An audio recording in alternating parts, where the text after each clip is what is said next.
Jeez. These white supremacists sure do hate the truth. And it's really, really funny that one of the biggest things that triggered the pedestrian white supremacists was the fact that I pointed out the Bolshevik Revolution was manufactured. And of course, I did that around the time of its quote-unquote anniversary, but still, I shouldn't have been that upset by it. We know there was Rockefeller money behind it. Taft money was behind it. William Buckley was in the mix. Hell, even Woodrow Wilson was handing out passports like candy. I mean, what the fuck? And so it makes no surprise. It should come as no surprise that Mao Zedong was also a product of this same group of white supremacist oligarchs, and his bogus revolution was manufactured. See, back in around 1903, 1904, there was an intelligence group, and I'm going to talk about how these white supremacist NGOs go into countries. They're Trojan horses.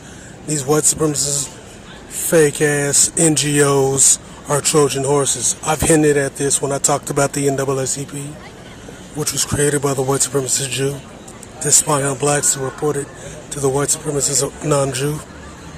I talked about the Urban League, same shit. But in China, there was a group called the Yale in China. It's called Yale in China. The Yale in China project was done by the Yale Divinity School. And it was an intelligence network.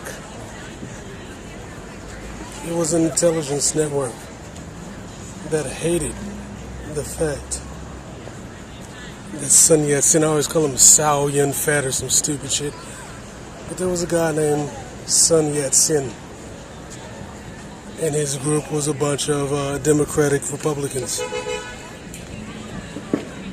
The white supremacists chased his ass to Taiwan, and you notice that Taiwan is very industrious. They have a very well-organized democracy. That is why they chased his ass there, because they did not want free enterprise taking place in China, nor did they want it taking place in Russia, which is why they killed Nicholas and took his organization out the mix. That's why the white supremacist oligarchs took over the Siberian highway, ambushed the White Army, and let him be led to slaughter. This is the truth. That's what actually happened. And the same thing happened in China. Same thing happened in China. That's why damn near every ambassador to China, except for I think the guy under, what the fuck's his name? Under that little cut Carter, was a Skull and Bones member. Because the Yale Divinity School ran an intelligence network that spied on the country through a fake NGO. Just like the Yale kids are balls deep in the CIA. George Bush Sr., he's balls deep in the CIA. CIA and Yale are pretty closely connected. But anyway, I don't want to go into all that. The point is, the white supremacists created Mao Zedong from the time he was about 26 on up. They were behind him. They propped up his ideology. The Great Leap Forward was being monitored and put into action by Reuben Holden. Reuben Holden was behind it. Because like I said, the whole purpose of that shit, the entire purpose, was to stop free enterprise. White supremacist oligarchs do not like free enterprise societies. I mean, what the hell is it? The guy who created Gillette razor blades, he wrote a book called The City. And Crips Against Jews, like I said, I'm going to make a video about the books you guys need to read. There's a book called The City. It was done in like 1900s. No, 1905. 1905. And in this book, this guy talks about how he wants a corporate socialist society. And that's pretty much what the USSR was under Stalin. It was a capitalist dictatorship where all the power was at the top. There was nothing communist about it. It was backwards. It was extremely stratified along class lines. You had the people on the bottom, the everyday proles, were working like dogs, and the elite were going around the world chilling. Basically like Rhodesia. I like that analogy. It shut that little cuck right up, because I've been telling them the same damn thing. Why wouldn't they want an ethno-state? No, the pedestrians want an ethno-state because pedestrians can't compete. Pedestrian white supremacists can't compete because white supremacists don't like to compete because they're cucks. But you have to understand the white supremacist oligarch does not need to compete because he's already at the top, you fucking moron. Okay? So, since he doesn't have to compete, he keeps everybody else down, and anybody that poses any sort of threat on an economic or military level gets neutralized. So Yeltsin taken out of the frame. Nicholas II taken out of the frame. The Ottomans taken out of the frame. And then Saudi Arabia is propped up by Britain. Yes, that's right. The Ottomans smashed the Wahhabis into dust. The British propped the Wahhabis up. The British trained fighters to protect the Wahhabis' dictatorship, the Saud family.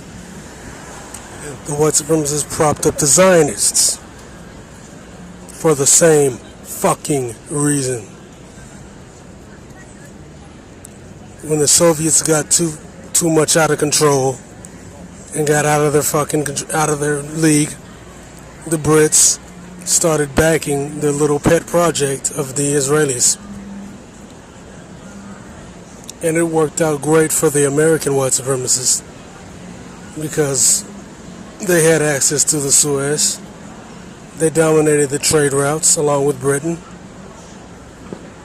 The Heartland theory was shaping up, and it acted as a bulwark against the Soviets, who were trying to arm African groups to fight against colonialism. I ain't lying about none of this shit. So man, at the end of the day, a lot of this shit is just blowback from what went down from the white supremacist oligarchs' endeavors.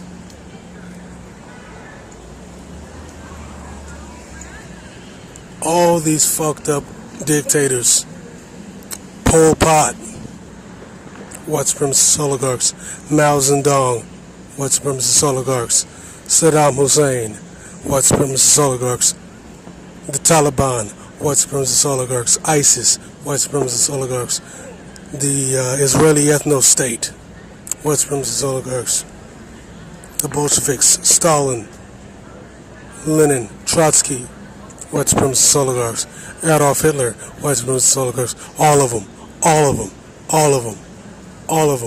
were backed by those guys. All of them were funded by these guys. Every last one of them. All in an attempt to make these places backwards so they wouldn't have to deal with any other free enterprise societies.